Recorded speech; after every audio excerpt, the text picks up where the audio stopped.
Hi. I was a little daunted actually after that tap dancer at the beginning. I'm definitely not that talented. Good to be here. I've already learned that I'm going to tell you a story about intentional serendipity, so I really have to thank you for the framing on that.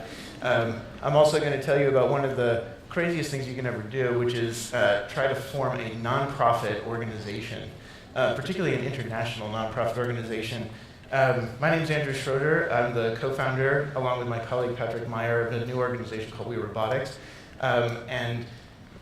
This is a story about how we came to create a new organization that focuses on community-based robotics for good.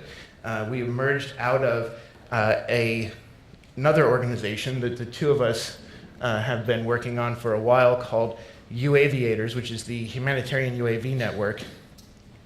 And about a year ago, I was in Dubai, and for the UN OCHA Working Group on Emergency Telecommunications, Patrick was in Doha when the Nepal earthquake happened. And I had people coming up to me saying that, this is going to be the drone response. And I told them that was actually really bad framing. But we were tasked with trying to coordinate international response that would use UAVs, aerial robots that could take pictures and could do a number of other kind of sensing from the air to help with response to the Nepal earthquake. And suffice to say, when you bring a lot of technology together with people that have never been to Nepal, that don't know humanitarian response, things don't necessarily go that well. We had a lot of challenges. The main one revolved around regulation and how do you actually operate effectively in a local environment. And one of the things we discovered was that locality was missing from the application of this kind of technology to response activities and to the problems that were facing the recovery from the Nepal earthquake. Even several months later, the situation remained pretty dire. This is from a town outside of Katmandu.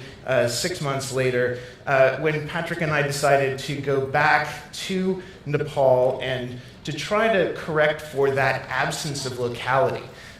We were able to realize that there are a number of people working that are Nepalese, that are focused on this exact problem, that are using robotics to be able to help their own communities. They needed connection, they needed the ability to use technology for social good in a way that they might not have had in terms of just simply resources, not necessarily skill. So one of the things that then was the galvanizing moment here was a training that we were able to conduct along with DJI, the Chinese drone company, and Pics 4D, which makes software to create digital maps out of aerial imagery, and work with Katmandu University, Katmandu Living Labs. We went out to, this is the basketball court outside of Katmandu University, where we brought a group of technologists together with engineering students that were at Katmandu University that have been focused on this exact problem.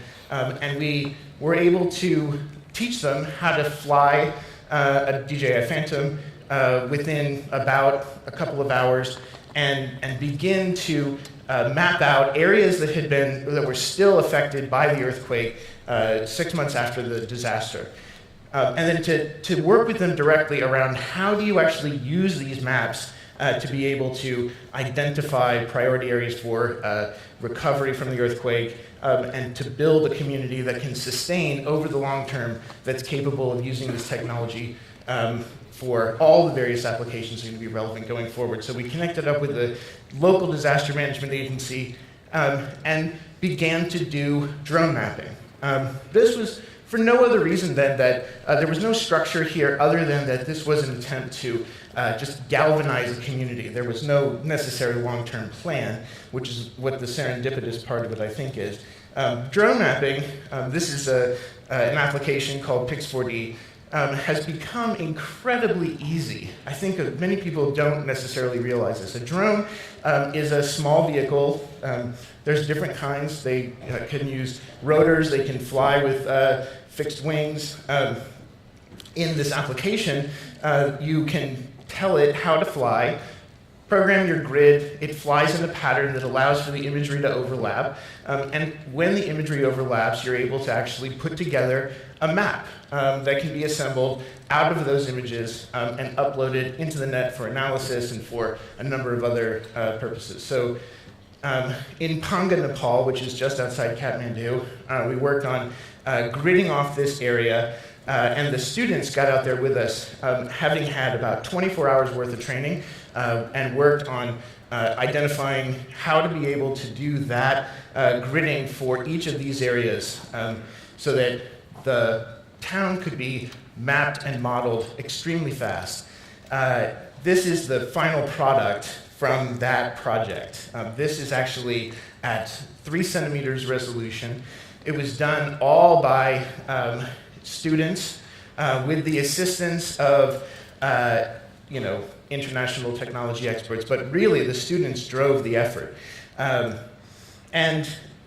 This is the town of Panga that can be then seen in 2 dimensions. It's incredibly clear. You can compare it to what was in Google Maps before. Let me go back really quick. So this is after, and this is what you would see on Google Maps. The ability to actually observe what's on the ground, not just in clear imagery, but in real time. So these are fresh images that could be generated over and over and over again. So as recovery takes place, change detection can happen. People can manage the process of actually observing how their communities are rebuilding, which buildings are actually being rebuilt. Are there things that are targeted for recovery that have not actually been completed? Oops. So you can zoom all the way in to see exactly the kind of conditions that are at that location. And the exact same data that comes out of that process of being able to fly in an overlapping pattern that was initiated from that smartphone app using $1,000 drones that are off the shelf, anyone can buy them, produced this 3-dimensional model that was, the data processing on this took about 2 days. This is the same place, Panga, Nepal, in real time. So this is, zooming in, this is a 3-dimensional model of the space which had been affected. This can be examined in detail in 3 dimensions by the very same folks that had been able to do that data capture process. And this, I think, was a revelatory experience for us because we thought, this is exactly what we should have had when the earthquake happened. We should have had people on the ground that were already trained, that had access to technology, that are local, that know the area, speak the language, understand the government, and are capable of doing this, maybe with support, maybe on their own, but in a combination of ways that could actually change the entire landscape of how we're able to examine structural damage and all of the various problems that are affected the earthquake-affected population. So we were then, after the modeling had taken place, the community came back to us in Panga and said, well, look, you guys aren't really done yet. We need to finish some more of this modeling, and we need to actually engage more with the people that live there because they want to see the results. And I thought this was actually an enormous oversight, so we printed out this map and brought it into the center of the village, or the center of the town, and out of the woodwork, people began crowding around and began tagging up the map. So looking at where their houses were, areas that they were prioritizing for recovery, areas that were in need of repair, water, electricity, you name it. So this is community-driven open mapping off of a drone model that had been produced literally days before. And that process then led the community to be able to go back with the assistance of the students and do their own mapping. And if you see up here in the corner, there's a piece that's actually missing that we had, once we had put that out into the town and we had the input of the folks there, we realized that actually a key section had been missed. We had to leave, but the students came back, and with the assistance of folks in the town, were able to fulfill that on their own and build within a matter of hours a additional section that was also quite important for them to identify. And that self-organized activity galvanized what we would call Katmandu Flying Labs. Katmandu Flying Labs is an alliance of people in Katmandu that are at the university and through Katmandu Living Labs and through additional technology partners that we've been able to mobilize that are working on how to be able to map their world and to sustain the activity, to make that locally driven over time so that we have all of that capacity on the ground that we need, and we have it in the hands of local people that know best how to be able to apply it. Patrick and I are, again, a little nuts, so we decided that we couldn't stop there, that this was too good an idea to actually only have one instance of. So we formed a new organization called WeRobotics, which aims to create flying labs around the world. People began coming out of the woodwork to talk to us, actually. People in Jakarta, in Santiago, Chile, in Dar es Salaam, in Port Moresby, Windhoek, Lilongwe, Kigali, that said, we saw what you did in Katmandu, and we want to be able to do it in our own community. So it's a little difficult to do all of that, but we have been working on setting up these partnerships so that people can actually drive that technology to their own needs. They need access to technology, they need networks, they need training, they need the ability to put their data into the cloud and be able to get assistance with analysis. And so this is an emerging network of flying labs around the world, driven by local people and supported internationally. I'll just give you one quick example of one of the places where we're at work on being able to drive new applications that go beyond mapping, but that are at the demand of the people that live there. This is part of the Cuyo archipelago in the Philippines, and we were approached, my day job actually, I work for a global health NGO, and I had been approached by some folks that I had worked with there that I helped equip with solar light and medicines for maternal health. They were interested in how do you actually solve some of the distribution problems out in this archipelago. This is in the western Visayas in the Philippines. And if you see, there's a large number of islands. They're inhabited, maybe only 400 or 500 people. It's one of the areas of the Philippines with the worst health indicators.